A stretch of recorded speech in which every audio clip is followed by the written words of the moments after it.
রসুলহিম করিম আম্মা বাদ। সময় অত্যন্ত কম।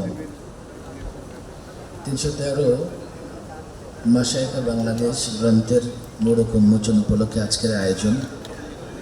আমি মনে করি মাওলানা খালেদ সাইফুল্লাহ আইয়ুবী আমাদের আকাবের আসলাফদের যে ঋণ আছে আমাদের উপরে, কিছুটা ঋণ পরিশোধ করবার চেষ্টা করেছেন। আমি খোলামেলাই বলি, আমাদের একটা ব্যর্থতার জায়গা আছে। সেটা হচ্ছে জাতির কাছে আমরা আমাদের বড়দের, আমাদের আকাবেরদের, আমাদের মাশায়েখদের পরিচয় করিয়ে দিতে পারি নাই। এটা আমাদের ব্যর্থতা। ফলে আমাদের বড়রা বড় জায়গায় আসীন হতে পারেনি বলে আমরা নিজেরাও মানুষের চোখে ছোট জায়গায় অবস্থান করছি।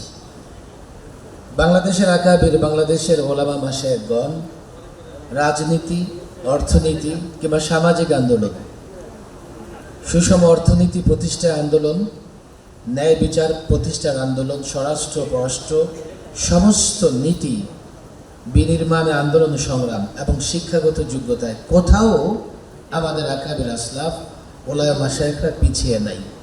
কিন্তু আমাদের ব্যর্থতা হচ্ছে আমরা আমাদের আকাবিরদেরকে সেইভাবে জাতির সঙ্গে পরিচয় করে দিতে পারিনি। আমি অনুরোধ করব, এই যে এমন একটা উদ্যোগ, আমরা যেন ব্যাপকে উদ্যোগ নিতে পারি।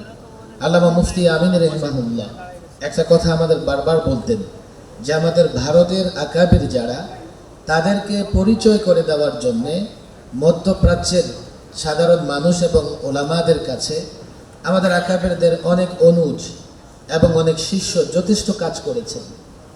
কিন্তু বাংলাদেশে আমাদের আকাবির যারা, বাংলাদেশে শীর্ষ ওলামায়ে কেরাম যারা, আমি তো পরিষ্কার বলি, আজকে অনেক টকশো কিংবা মিডিয়াতে আমাদেরকে ছোট্ট করে কথা বলা হয়, অথচ আমি নিজে অনেক টকশোতে গিয়ে দেখেছি আমার সঙ্গে 3, 4, 5, 6 জন পর্যন্ত জেনারেল শিক্ষায় শিক্ষিত, কথা বলতে গিয়ে ওদের কাপড় নাপাক হয়ে গেছে।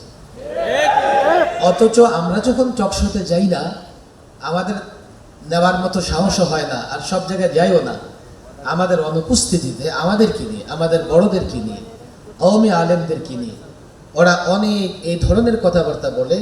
আমি মনে করি তারা আমাদের অবস্থা, ওলামায়ে কেরামের অবস্থা তারা জানে না, এবং আমাদের ব্যর্থতার জায়গা আমরা তাদেরকে জানাতে পারিনি। আমাদের এই উদ্যোগ নেওয়া দরকার।